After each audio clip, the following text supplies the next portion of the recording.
எங்க தளபதிக்கு அரசியல் தெரியாதுன்னு யாரெல்லாம் சொன்னாங்களோ அவங்களுக்கு இன்னைக்கு தெரிஞ்சிருக்கும். எங்க தளபதிக்கு எந்த அரசியல் தெரியாதுன்னா, ஊழல் அரசியல் தெரியாது, மக்கள் விரோத அரசியல் தெரியாது, மக்கள் துஷ்பிரயோக அரசியல் தெரியாது, போதையும் கஞ்சாவையும் தடுக்காம அதை வேடிக்கை பார்க்கிற அரசியல் தெரியாது, குடும்பத்துல ஒருத்தனா தாய் மாமனா இங்க இருக்கக்கூடிய அக்கிரமங்களையும் இங்க இருக்கக்கூடிய அட்டுழுங்களையும் வேற இருப்பேன்னு சொல்லிட்டு அவர் வந்துட்டு சூழ வச்சிருக்காரு.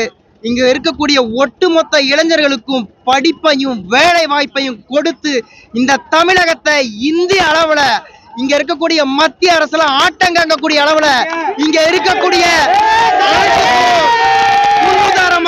முன்னுதாரணமா இந்த இந்தியாவுக்கே முன்னுதாரணமா இந்த ஒரு நடிகை நாளைக்கு இந்த இந்தியாவினுடைய மிகப்பெரிய ஆளுமையா வருவார்ன்றதுக்கு இந்த மதுரை மாநாடு ஒரு ஒரு ஒரு ஒரு ஆதாரம். இந்த மதுரை மேல சாத்தியம் டிவிக்கே தான் வெல்லும்.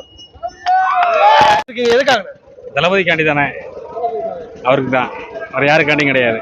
எங்க வந்துக்கிறீங்க? கோயம்புத்தூர்ல வந்திருக்கோம்னே, கோயம்புத்தூர் மருதமலை அடிவாரம். ஆனா இப்ப முதலமைச்சர் ஆயிடுவாரு நீங்க நினைக்கிறீங்க? கண்டிப்பானே, ஏன்னா ஒரு மாற்றம் தேவைப்படுது. ரெண்டு பேரும் மாற்றி மாற்றி வராங்க. இவங்க ஏதாவது ஒன்று சொல்கிறாங்க, அவங்க ஏதாவது மாற்றி குறை சொல்கிறாங்க. அவர் பொலிட்டிஷன் பண்ணாலுமே ரொம்ப மரியாதையோட ரெஸ்பெக்டாக எல்லாத்தையும் விமர்சனம் பண்ணுறாரு. அது அவர்கிட்ட இருக்கிற ஒரு பெஸ்ட் பாயிண்ட் நான் நினைக்கிறேன். அதனால அவருக்கு ஒரு வாய்ப்பு மக்கள் எல்லாரும் கொடுக்கணும், நாங்கள் கொடுப்போம், எல்லாரும் கொடுக்கணும், ஒரு என்னோட வேண்டுதலாக நான் வச்சுக்கிறேன். சில பேர் 5% 10% வருவாரு, முதலமைச்சர் ஆகிற வாய்ப்பு இல்லைன்றாங்க. ஆனால் எல்லா கருத்து கணிப்பு எல்லாமே சொல்லலானே, நடைமுறைன்னு ஒன்று இருக்குது. மக்கள் இருக்கிற கூட்டத்தை பார்த்தீங்களா நீங்கள்? எவ்வளோ கூட்டம் இருக்குது. வீரவண்டியோட இன்னைக்கு மதுரையில் கூட்டம் பயங்கர கூட்டமாக இருக்குது. இன்னைக்கு யாருமே இதை குறை சொல்ல முடியாது. அண்ணன் சீமானன் கூட சொல்கிறார் அணில் குஞ்சு அது இதுன்னு சொல்லிட்டு இருக்காப்புல.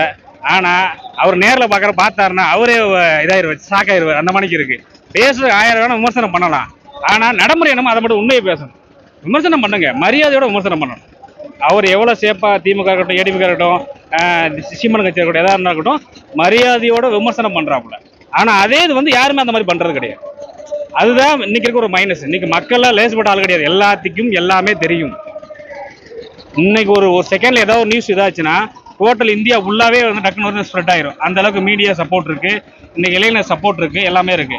அதனால தயவு செய்து எல்லா கட்சிக்காரர்களுக்கும் நான் வேண்டுதலா சொல்லிக்கிறேன், நீங்க விஜய் மேலேயோ யாரும் விமர்சனம் வைங்க, அவரோட மைனஸ் பிளஸ் சொல்றதுக்கு எல்லாத்துக்கும் உரிமை இருக்கு. ஆனா நீங்க என்ன பண்றோம்னா மரியாதையோட விமர்சனம் பண்ணுங்க. அவர் ஒன்றும் சாதாரண அளவு சுத்தி எத்தனை கோடிக்கான மக்கள் இருக்கிறாங்க அவருக்கு சப்போர்ட்டா. ஆனா அவர் மரியாதை இல்லாம யாரும் விமர்சனம் பண்ணாதீங்க, அதான் சொல்றேன் நான். ஆனா அப்படி முதலமைச்சர் ஆனார்னா முதல்ல தமிழ்நாட்டுக்கு என்ன பண்ணணும்னு நினைக்கிறீங்க? அவர் முதலமைச்சர் அவர் முதலமைச்சர் ஆனார்னா நான் என்ன சொல்றேன்னா, கிராமப்புறத்தை ஃபர்ஸ்ட் கையில் எடுக்கணும். அதுக்கு என்ன தேவை? இன்னைக்கு நிறைய பேர் வீடு இல்லாம, வாழ்வாதாரம் இல்லாம, சாப்பிட்றதுக்கு இது இல்லாம, ஒரு தொழில் இல்லாம இருக்கிறாங்க. ஃபர்ஸ்ட் இந்த கிராமப்புறத்தை என்ன தேவையோ அதை ஃபர்ஸ்ட் அவர் எடுக்கணும். அதை விட்டுவிட்டு நம்ம சிட்டி டெவலப் பண்றேன், பாலம் கட்டுறேன், அதை கட்டுறேன், இதை கட்டுறேன்னு சொல்லாம அதெல்லாம் பண்ணணும். அதோட வளர்ச்சி நமக்கு தேவை. ஃபர்ஸ்ட் என்ன இருக்க இடம், உணவு, இது ஃபர்ஸ்ட். அதுக்கப்புறம் தான் மற்ற எல்லாமே டெவலப்மெண்ட் மற்ற எல்லாமே. இதுக்கு என்னமோ இதை அவர் பண்ணார்னா பண்ணுவார் நான் நினைக்கிறேன். அதை ஃபர்ஸ்ட் எடுக்கணும். மிச்சத்தை ஒரு மருத்துவம் கொடுக்கலாம், மருத்துவம், கல்வி. கண்டிப்பா வந்தாருன்னா மதுவை ஒழிக்கணும். அதனால இப்ப நிறைய குடும்பங்கள் சீரழிஞ்சு போறாங்க. கண்டிப்பா மதுவை ஒழிச்சே ஆகணும். திமுக அதிமுக ஆட்சி இத்தனை 50 ஆண்டுகள் ஆட்சி ஆடி இருக்கு, எதுவுமே பண்ணலன்னு நினைக்கிறீங்க? நம்ம பண்ணலன்னு சொல்ல முடியாதுன்னு, எது அத்தியாவசியமான விஷயங்களை பண்ணணும். அதை எந்த ஒரு விஷயமா இருந்தாலுமே நம்ம டைரக்டா ஒரு விஷயத்தை போய் எடுக்கணும்னா அவங்க மேல ஒரு கம்ப்ளைண்டே பண்ணாலுமே ரொம்ப டைம் எடுத்து செஞ்சு அவங்க மீட் பண்ணதே மிகப்பெரிய ஒரு சவாலான விஷயமா இருக்கும். அவங்க பண்ணல, இவங்க பண்ணலன்னு சொல்றதுக்கு நம்ம இங்க வரல. இதெல்லாம் பண்ணா நல்லா இருக்கும் நான் நினைக்கிறேன். அவ்வளவுதான்.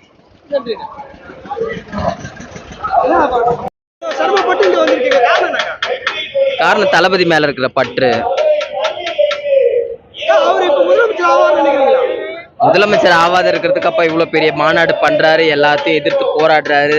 இப்ப போன மாசத்துல ஒரு கண்டன ஆர்ப்பாட்டம் வச்சாரு.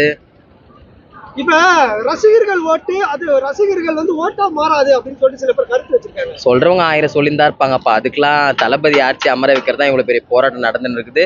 ஜனங்களும் இவ்வளவு வெயில், இவ்வளவு கடும் வெயில், காத்தடிச்சாலும் மழை அடிச்சாலும் இவ்வளோ.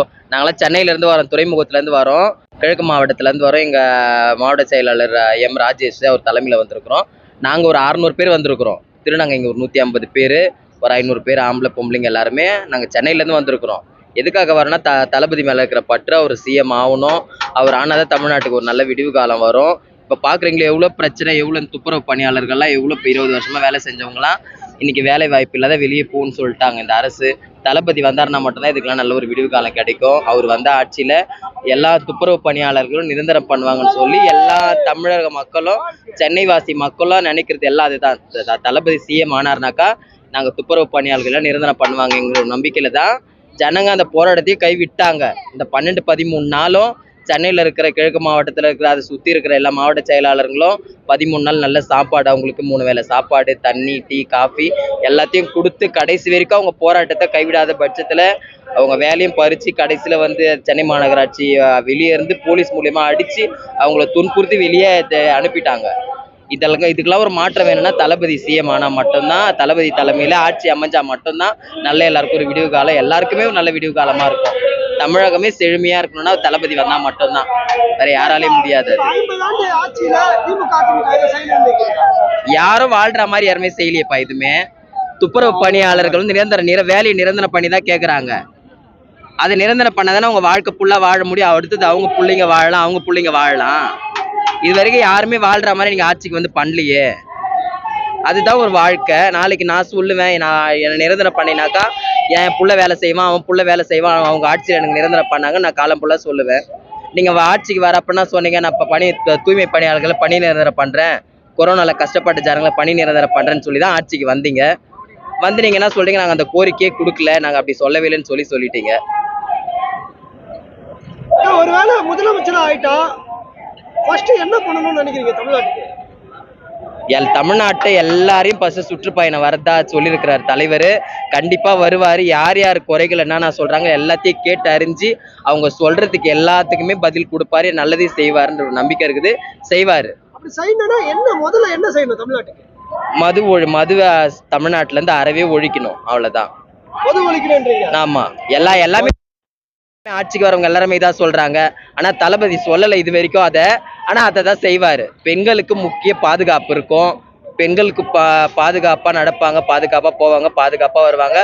அதை முக்கியமா செய்வாருன்ற மாற்றம் எதுலையுமே இல்லை. அதுதான் முக்கியமான பாயிண்ட். 50 ஆண்டு திராவிட கட்சியில பெண்களுக்கு பாதுகாப்பு இல்லையே. பெண்களுக்கு பாதுகாப்பே இல்லையே. மகாராஷ்டிரா மாநிலத்திலிருந்து வந்து ஒருத்தர் தமிழ்நாட்டுல இருக்கிற பொண்ணை கெடுத்துட்டு போறான். அவன் என்ன படிச்சு தமிழ்நாடு அரசு ஒண்ணுமே பண்ணலையே. கண்டிப்பா கொடுப்பாரு. பெண்களுக்கு முக்கியத்துவம் கொடுப்பாரு, பெண்களுக்கு பாதுகாப்பா முதல்ல கொடுப்பாரு. பெண்கள் எப்பயுமே பெண்கள் இரவும் பகலும் பாராத வெளியே போலாம் வரலாம், அந்த நம்பிக்கையோட நாங்க இருப்போம். தளபதி வந்தாருன்னா முக்கிய பெண்களுக்கு தான் பாதுகாப்பு. தேனி வடக்கு மாவட்டம். விஜய் அண்ணா பார்க்கணும், அவர் அடுத்த என்ன கொள்கை அறிவிக்க போறாருங்கிறது ஆர்வமா இருக்கு, அது பார்க்க வந்திருக்கோம். ஒரு சிலர் சொல்றாங்க இது வந்து நடிகர் விஜய்க்காக போடுறோம்னா இது ஓட்டா மாறாது அப்படிங்கிற மாதிரி ஒரு ஓட்டு இங்க வந்த ஒவ்வொரு ஆளுக்கு பின்னாடியும் அட்லீஸ்ட் ஒரு 10-20 ஓட்டாவது இருக்கும், கன்வெர்ட் ஆகும். ஓட்டுக்காக தான் வர்றாங்க. விஜய் அவர்கள் ஆட்சிக்கு வந்துட்டா பெண்களுக்கான திட்டங்கள் என்ன செய்வாரு?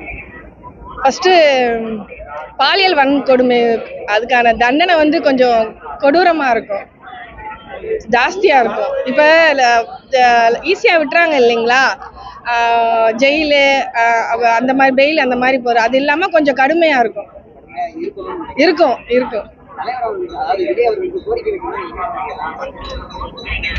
ஊழல் இல்லாத ஆட்சி.